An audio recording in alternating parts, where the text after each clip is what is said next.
Mercer County is looking at another case of embezzlement. At this time, a school district bookkeeper is facing charges, but this is just the latest incident. In 2008, authorities discovered Sherrard's village clerk, Marilyn Davis, had stolen around $100,000 from the village.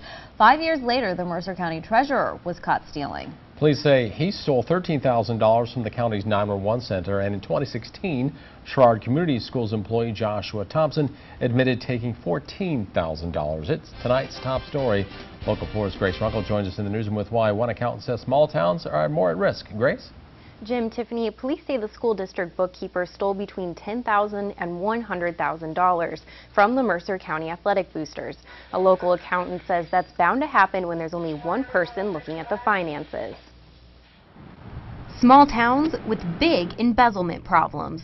It's going to happen over and over and over again. Steve Landauer is a certified public accountant who has investigated embezzlement cases.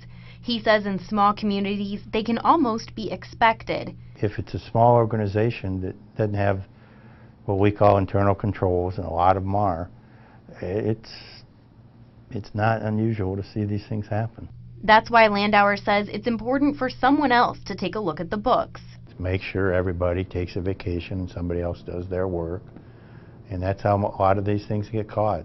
That's how the city of Dixon discovered in 2011 that comptroller and treasurer Rita Crundwell was stealing money. She embezzled more than $53 million from the city over the course of 2 decades and used it to finance her horse farm.